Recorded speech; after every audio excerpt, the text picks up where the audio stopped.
اللہ تعالیٰ آپ کو کبھی رسوا نہیں کرے گا۔ آپ صلی اللہ علیہ وسلم کی اخلاقی صفات آپ کے سامنے رکھتے ہوئے سیدہ نے قسم کھائی۔ یوں اس وحی کا آغاز ہوا، زمین والوں کے لیے بہت بڑا پیغام، زمین والوں کے لیے بہت بڑی رحمت، کیونکہ یہ اللہ تعالیٰ کے آخری پیغام کا نزول تھا۔ اس کا آغاز ہوا تھا، تقریباً یہ سلسلہ 23 برس تک جاری رہا۔ اس کے بعد اللہ تعالیٰ کی طرف سے وحی کا سلسلہ موقوف ہو گیا۔ اب قیامت تک ایسا پیغام نہیں آنا۔ اس پیغام کی حفاظت کی گئی، محفوظ ہے۔ ایک لفظ، ایک حرف، ایک شوشے میں بھی فرق نہیں ہے، پوری دنیا کے لیے چیلنج ہے۔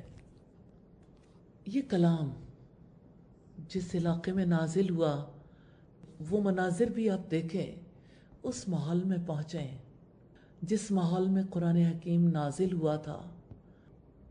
کیسے اللہ کے رسول صلی اللہ علیہ وسلم غار حرا جاتے تھے۔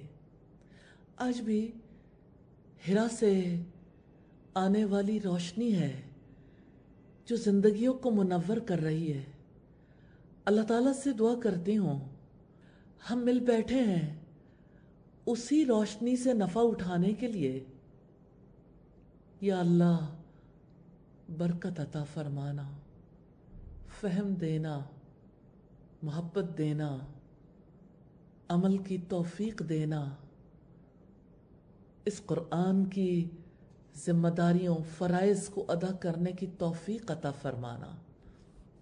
دوسری بات جو آپ کے سامنے رکھنا چاہتی ہوں، وہ معمول ہے اللہ کے رسول صلی اللہ علیہ وسلم کا۔ سیدنا عبداللہ ابن عباس رضی اللہ تعالی عنہ کہتے ہیں، کان رسول اللہ اجود الناس، اللہ کے رسول صلی اللہ علیہ وسلم سب انسانوں سے زیادہ سخی تھے، اور آپ کی سخاوت رمضان میں ریح مرسلہ کی طرح ہوتی تھی، تند و تیز طوفانوں کی طرح۔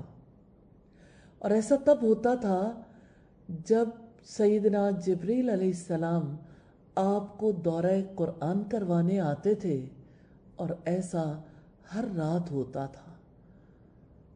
اللہ رب العزت کے رسول کی سنت ہے، کیسے انہوں نے سیکھا، کیسے انہوں نے محفوظ رکھنے کے لیے کوشش کی۔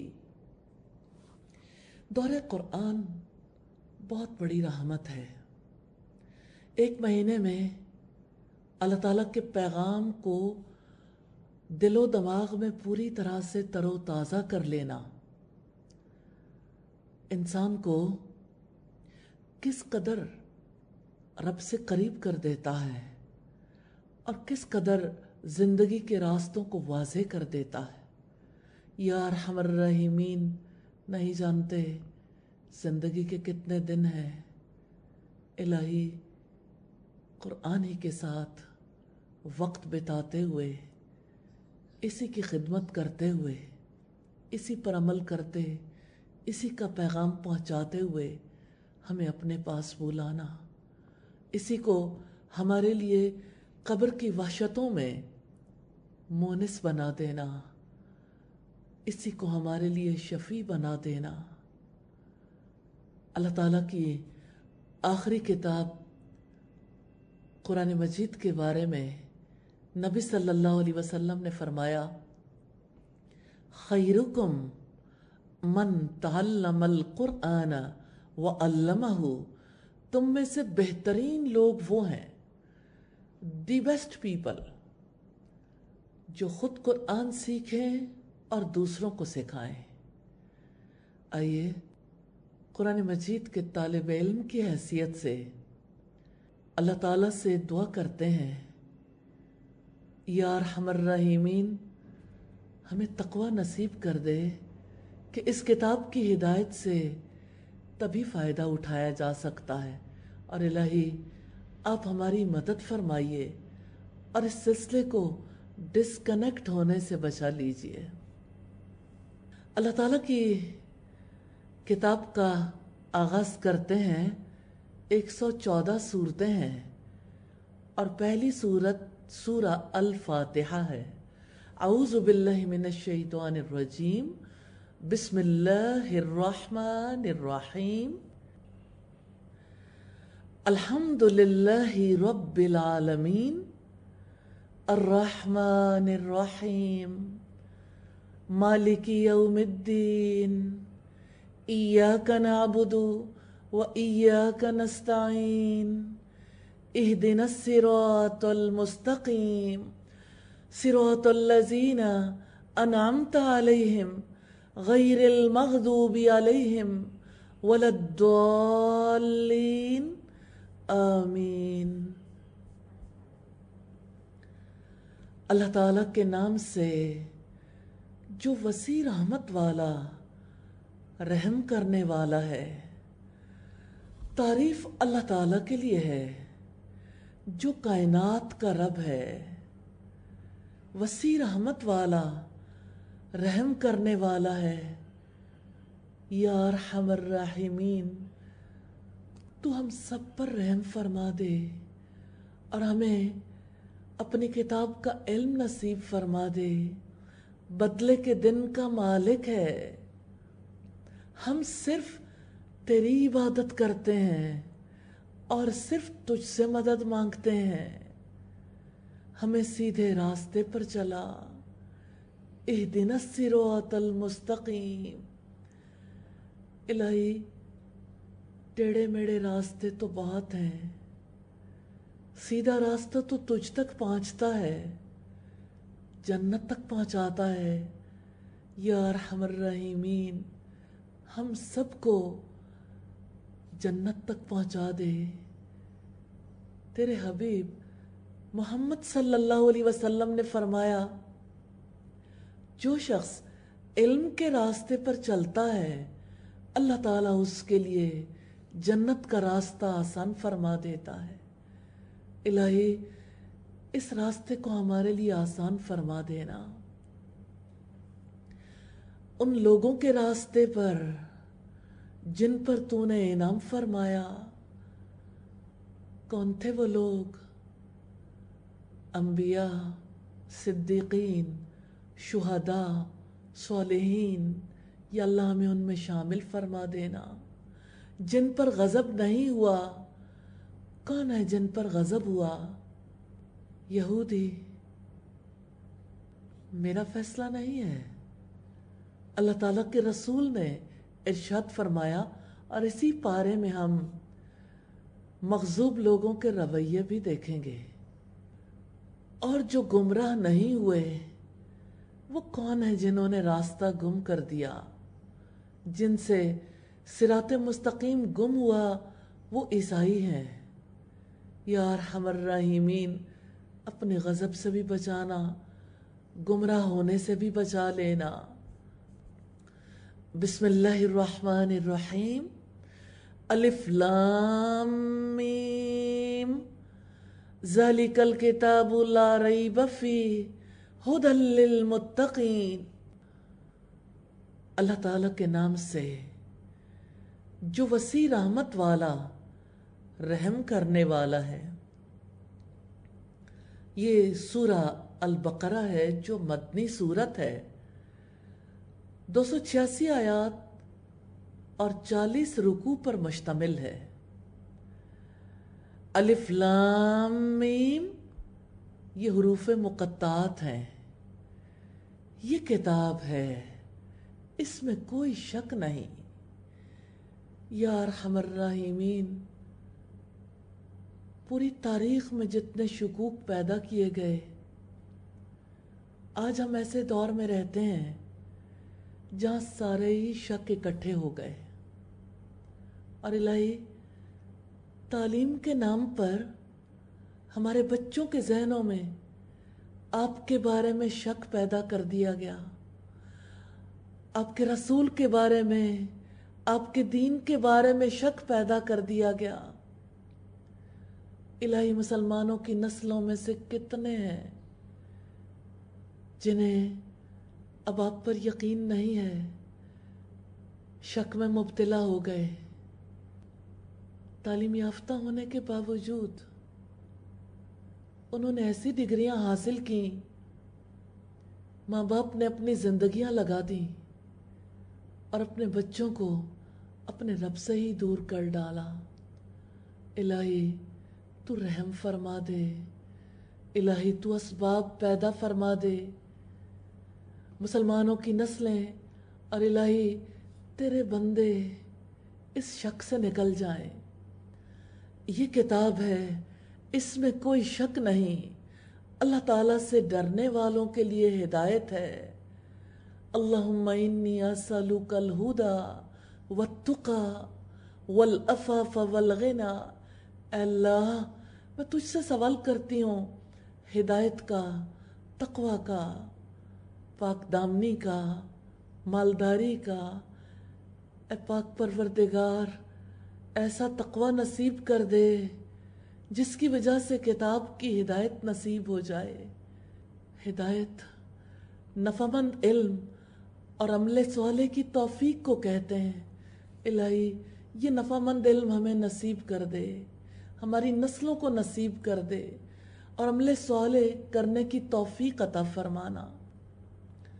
جو غیب پر ایمان رکھتے ہیں اور نماز قائم کرتے ہیں اور جو ہم نے ان کو رزق دیا ہے اس میں سے خرچ کرتے ہیں، اور جو اس پر ایمان رکھتے ہیں جو آپ پر نازل کیا گیا اور جو آپ سے پہلے نازل کیا گیا، اور وہ آخرت پر یقین رکھتے ہیں۔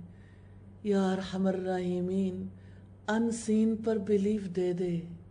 الہی تیری ذات کو آنکھوں نے دیکھا نہیں، لیکن دنیا کی ایک ایک چیز پکار کر تیرے وجود کا پتہ دیتی ہے۔ الہی آخرت پر یقین نصیب فرما دے، الہی جواب دہی کا احساس نصیب فرما دے۔ اولئک علی ھدی من ربہم، یہی لوگ ہیں جو اپنے رب کی طرف سے ہدایت پر ہیں اور یہی لوگ فلاح پانے والے ہیں۔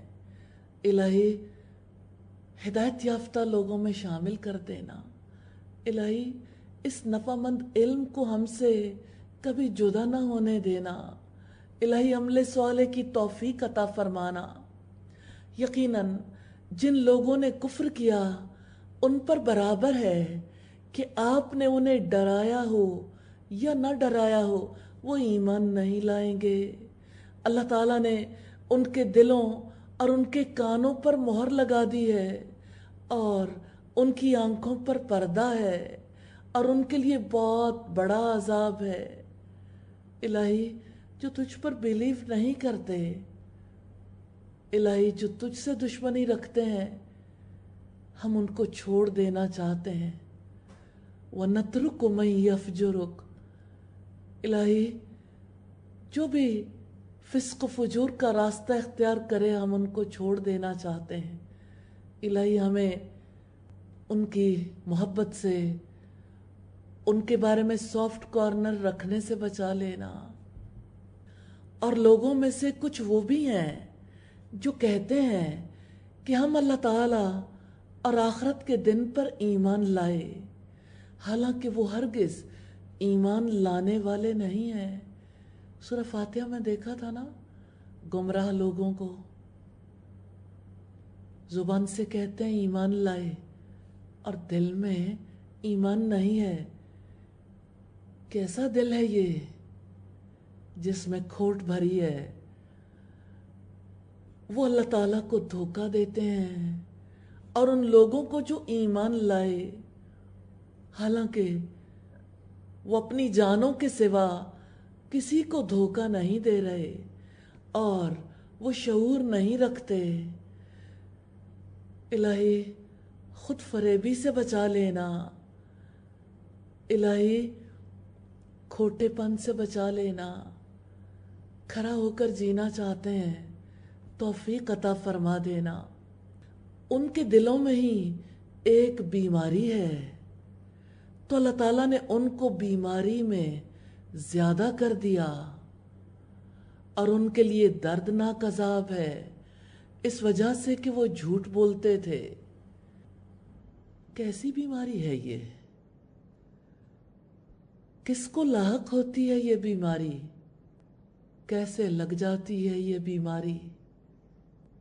یہ بیماری شکوک و شبہات کی بھی ہے اور شہوات کی بھی ہے۔ ابلیس کے دو بڑے وار ہیں، یا وہ شبہ میں ڈالتا ہے، اور اگر کسی کو شبہ نہ ہو تو شہوات میں مبتلا کر دیتا ہے، اور جب ان سے کہا جاتا ہے کہ زمین میں فساد نہ پھیلاؤ تو وہ کہتے ہیں کہ یقیناً ہم اصلاح کرنے والے ہیں۔ ارشاد ہے جہانوں کے بادشاہ کا، سن لو، در حقیقت وہی لوگ فساد کرنے والے ہیں لیکن وہ نہیں سمجھتے۔ دنیا میں آج سب لوگ ایک آفت مصیبت میں مبتلا ہیں۔ کیا آپ جانتے ہیں کہ اس وقت اصلاح کا علمبردار کون ہے؟ کون ہے جس کو سب سے زیادہ فکر ہے؟ کتنے کیسز آ گئے، کن کی ڈیتھ ہو گئی، اب تعداد کہاں تک پہنچی ہے، پہنچنی کہاں تک تھی؟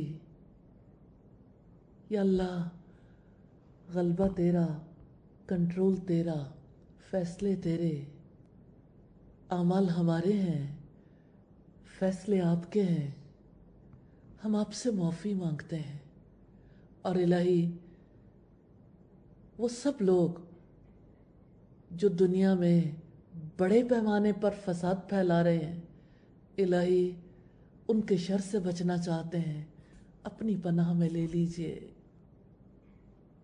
سن لو، در حقیقت وہی لوگ فساد کرنے والے ہیں لیکن وہ نہیں سمجھتے، اور جب ان سے کہا جاتا ہے ایمان لاؤ جس طرح لوگ ایمان لائے، تو کہتے ہیں کہ کیا ہم اسی طرح ایمان لائیں جس طرح بے وقوف ایمان لائے ہیں؟ کیا ایمان لانا بے وقوفی ہے؟ مفاد پرست ایمان لانے کو بے وقوفی سمجھتے ہیں، کیونکہ انہیں ایمان لانے کے نفع پر یقین نہیں ہے۔ انہیں لگتا ہے کہ نفع وہی ہے جو اب ہاتھ آئے، اور کل کی جنت کے بارے میں وہ سوچنا نہیں چاہتے۔ اس لیے انہیں لگتا ہے کہ آج کو، آج کے عیش و آرام کو، آج کی سہولیات کو آنے والے کل کے لیے لگا دینا حماقت ہے۔ جو اپنا وقت لگائے، صلاحیت لگائے، مال لگائے اللہ تعالیٰ کے لیے، انہیں وہ بے وقوف سمجھتے ہیں۔ رب العزت نے جواب دیا ہے، سن لو۔ آپ سن رہے ہیں؟ آپ ہی کو سنایا ہے رب نے۔ سن لو، بے وقوف تو در حقیقت وہی لوگ ہیں لیکن وہ نہیں جانتے، اور جب وہ لوگ ان سے ملتے ہیں جو ایمان لائے تو کہتے ہیں ہم ایمان لائے، اور جب اپنے سرداروں کی طرف اکیلے ہوتے ہیں تو کہتے ہیں کہ یقیناً ہم تمہارے ساتھ ہیں، انما نحن مستہزئون، ہم تو محض مذاق اڑانے والے ہیں۔ ان کے اس کھوٹے رویے پر جانتے ہیں ہمارے رب نے کیا کہا ہے؟ اللہ یستہزئ، اللہ تعالیٰ ان سے مذاق کرتا ہے اور ان کو ڈھیل دے رہا ہے، اور وہ اپنی سرکشی میں اندھے بنے ہوئے ہیں۔ یہ وہ لوگ ہیں جنہوں نے ہدایت کے بدلے گمراہی خریدی ہے۔ کیسے؟ دنیا میں آئے تو تھے رب کی ہدایات پر عمل کرنے، لیکن اپنا وقت لگا کے، اپنی صلاحیتیں لگا کے، مال لگا کے گمراہی کے حصے دار بن گئے ہیں۔ کیسی تجارت ہے؟ تو نہ ان کی تجارت ان کے لیے نفع مند ہوئی، اور نہ ہی وہ ہدایت پانے والے ہیں۔ یعنی اپنا سب کچھ جھونک دیا نا، ہاتھ کیا آیا؟ تو ان کی تجارت ان کے لیے نفع مند نہ ہوئی، اور نہ ہی وہ ہدایت پانے والے ہیں۔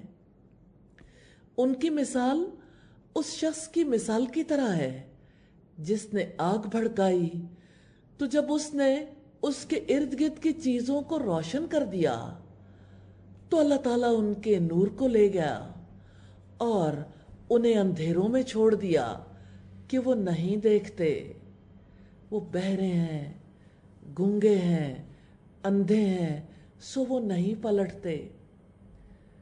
اب امیجن کر کے دیکھیے، انسانوں کی فوج ظفر موج ہے، مسلمانوں کی بھی فوج ایسی ہی ہے، قرآن سے بھاگ رہے ہیں، رب سے بھاگ رہے ہیں۔ کیا کوئی اپنے پیدا کرنے والے سے بھاگ سکتا ہے؟ آپ اس بھاگ دوڑ کو تو دیکھیے، اس بھاگ دوڑ میں آپ کو کیسا اتفاق اور اتحاد نظر آئے گا۔ کہیں حکومتیں ساتھ دیتی ہیں، کہیں انٹرنیشنلی باقاعدہ طور پر فنڈنگ کی جاتی ہے، اور اب سوچیں مسلمانوں میں سے ہی ایسی تنظیمیں اٹھتی ہیں اور کیسے سب لوگوں کے ذہنوں کو بدلنے کے لیے کوشش کی جاتی ہے۔ تو یہ بہرے ہیں، کبھی حق کی بات سننا نہیں چاہتے۔ ریلی کبھی آپ بات کر کے دیکھیے، اس قدر ریجڈ ہیں، صرف شور مچانا چاہتے ہیں، کہنا نہیں چاہتے، کسی کا کہا ہوا سننا نہیں چاہتے، لاجیکلی بات نہیں کریں گے، شور مچا دیں گے جیسے جہنم میں بہت شور ہوگا۔ تو رب العزت نے فرمایا کہ وہ بہرے ہیں، سنیں گے نہیں، گونگے ہیں، حق بات کا پتہ چل جائے اظہار نہیں کریں گے، اندھے ہیں، اتنی نشانیاں دیکھیں گے مانیں گے نہیں، سو وہ نہیں پلٹتے۔ میں ایک بار پھر آپ کو توجہ دلانا چاہتی ہوں، اگرچہ یہ کلام میں آپ کے سامنے رکھ رہی ہوں لیکن یہ جہانوں کے بادشاہ کا کلام ہے۔ اس کلام کا احترام، اس کا اکرام کرنا ہے، خاموش رہنا ہے اور غور سے سننا ہے انشاءاللہ۔ یا جیسے آسمان سے موسلا دھار بارش جس میں تاریکیاں ہیں، گرج اور چمک ہے، وہ موت کے ڈر سے کڑکنے والی بجلیوں سے اپنی انگلیاں اپنے کانوں میں ڈالتے ہیں، اور اللہ تعالی کافروں کو گھیرنے والا ہے۔ قریب ہے کہ بجلی ان کی نگاہیں اچک لے، جب کبھی ان کے لیے روشنی کرتی ہے تو وہ اس میں چل پڑتے ہیں، اور جب ان کے لیے اندھیرا کرتی ہے تو وہ کھڑے ہو جاتے ہیں۔ اور اگر اللہ تعالیٰ چاہتا تو ضرور ان کی سماعت اور ان کی بصارت کو لے جاتا۔ یقیناً اللہ تعالیٰ ہر چیز پر پوری قدرت رکھنے والا ہے۔ دو مثالیں منافقوں کی ہیں۔ پہلی مثال مکمل منافق کی ہے جو کبھی نہیں پلٹے گا۔ دوسری مثال ان کی ہے، مشکل حالات آئیں ڈر جاتے ہیں، اور جب تھوڑی سی روشنی ہوتی ہے چل پڑتے ہیں۔ تو اللہ تعالیٰ ہر ایک کو موقع دیتا ہے جو جتنا چلنا چاہے۔ رکوع نمبر 3 ہے اور ارشاد ہے جہانوں کے بادشاہ کا ساری انسانیت کے نام، یا ایھا الناس اعبدوا ربکم الذی خلقکم والذین من قبلکم لعلکم تتقون۔ اے لوگو، اپنے رب کی عبادت کرو جس نے تمہیں اور ان لوگوں کو پیدا کیا جو تم سے پہلے تھے، تاکہ تم تقوی اختیار کرو۔ اللہ تعالیٰ کا ارشاد توجہ طلب ہے۔ اللہ تعالیٰ نے خاص بات آپ کے سامنے رکھی ہے، اپنے رب کی عبادت کرو۔ رب کون ہے؟ جس نے پیدا کیا، جس نے زندگی بھر روزی دی ہے، جو ایک بیج کو پورا درخت بنانے والا ہے، جو ایک سیل سے پورا انسان بنانے والا، اور انسان کو جو بالکل بے بس ہوتا ہے اسے پوری جوانی تک پہنچانے والا ہے۔ تو اللہ پاک نے فرمایا کہ دیکھو اس کی عبادت کرو جس نے تمہیں پیدا کیا اور تم سے پہلے لوگوں کو۔ اب طویل زمانوں میں جتنے انسان دیکھیں گے اسی ایک رب کے پیدا کرنا ہے۔ اور عبادت کیوں کرنی ہے؟ تاکہ تم تقوی اختیار کرو۔ اور تقوی کیا ہے؟ اللہ تعالیٰ سے ثواب کی امید رکھتے ہوئے اس کے احکامات کی اطاعت کرنا، اور اس کے عذاب کے خوف سے اس کے روکے سے رک جانا۔ وہ ذات جس نے تمہارے لیے زمین کو فرش بنایا اور آسمان کو چھت بنایا، خلا میں جانے والے جانتے ہیں فرش ہونا کتنی بڑی بات ہے، آسانی سے ہم چل پھر سکتے ہیں۔ اس نے آسمان کو چھت بنایا اور آسمان سے پانی نازل کیا، واٹر سائیکل اس نے چلایا ہے، پھر اس سے تمہارے رزق کے لیے کئی طرح کے پھل پیدا کیے۔ آپ اندازہ کر سکتے ہیں ایک مٹی سے کتنے ذائقے، کتنی خوشبوئیں، کتنے رنگ، کیسی کیسی شیپ میں، کس قدر قوت لیے ہوئے پھل رب العزت ہم تک پہنچاتے ہیں۔ چنانچہ جب تم یہ جانتے ہو تو اللہ تعالیٰ کا کوئی شریک نہ بناؤ، اور اگر تم اس بارے میں شک میں ہو جو ہم نے اپنے بندے پر نازل کیا ہے تو اس جیسی ایک صورت ہی لے آؤ، اور اللہ تعالیٰ کے ماں سوا اپنے حمایتیوں کو بھی بلا لاؤ اگر تم سچے ہو۔ شک، یہ کتاب اللہ تعالیٰ کی ہے یا نہیں؟ شک ہے نہیں، کیونکہ کتاب اپنی صداقت کا ثبوت ہے، کیونکہ کتاب میں کبھی تبدیلی نہیں آئی۔ لیکن اس کے باوجود چیلنج کیا ہے جہانوں کے بادشاہ نے کہ ٹھیک ہے، شک ہے تو ایسی کتاب بنا لو، کیا مشکل ہے؟ وہی حروف ہیں جو تمہاری زبان میں ہیں، انہی حروف سے یہ کلام بنا ہے، اس جیسے مضامین بنا کر لا سکتے ہو تو بنا کر دیکھ لو، تمہیں پتہ چل جائے گا کہ انسانی کلام ہے یا نہیں۔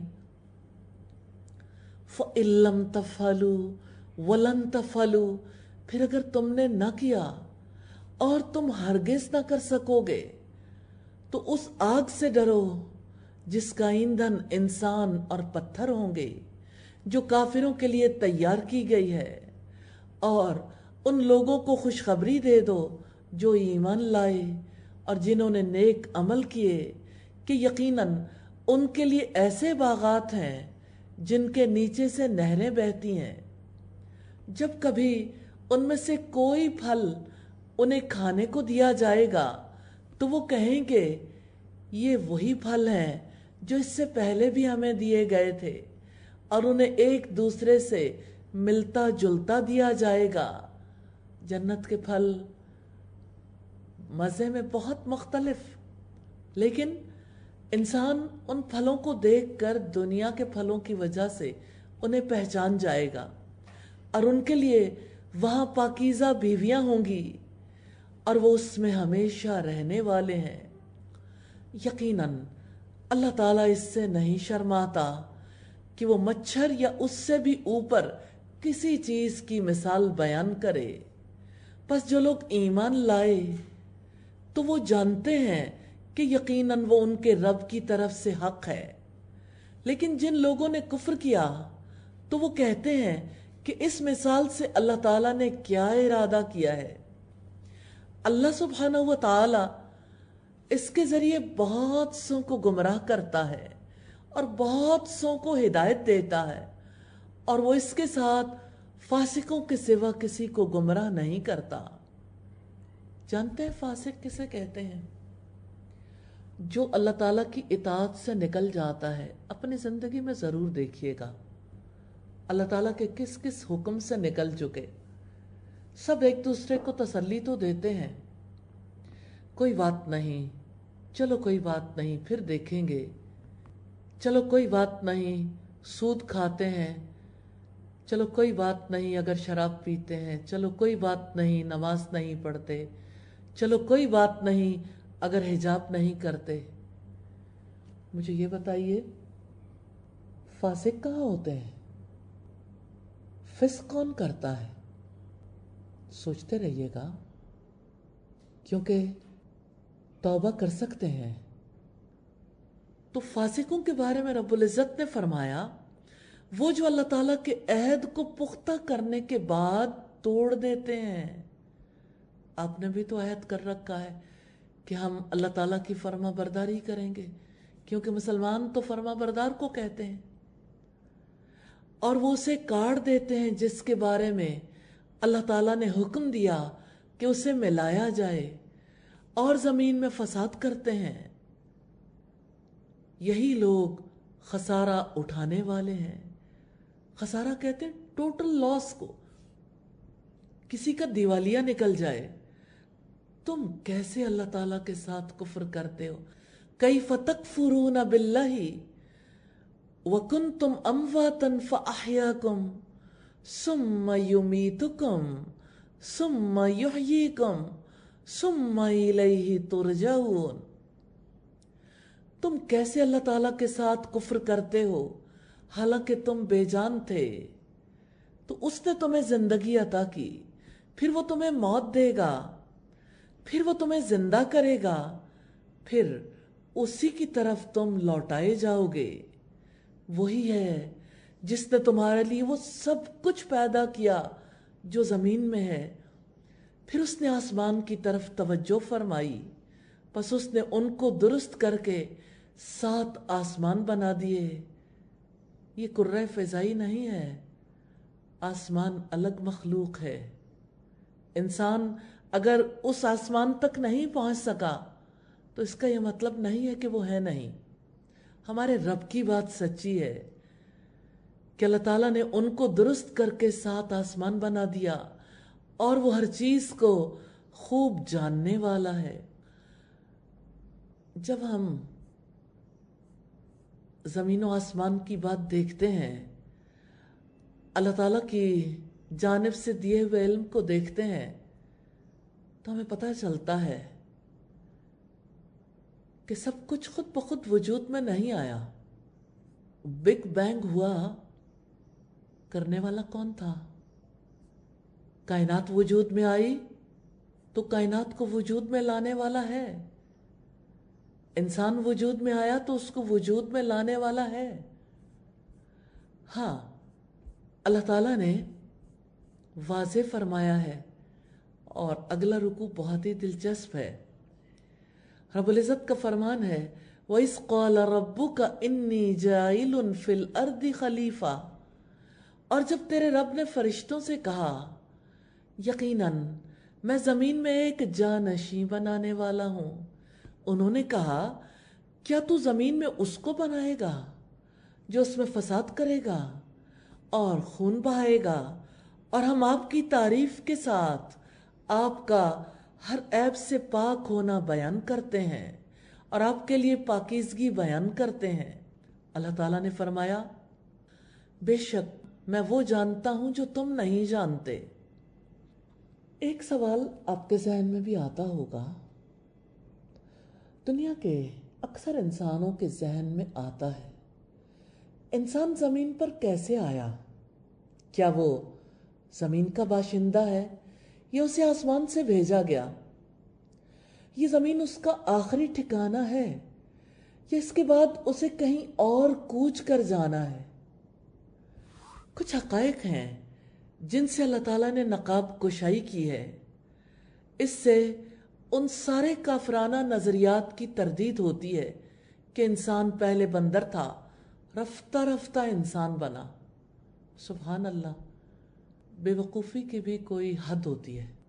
یعنی ایک سپیشیز سے تعلق رکھنے والا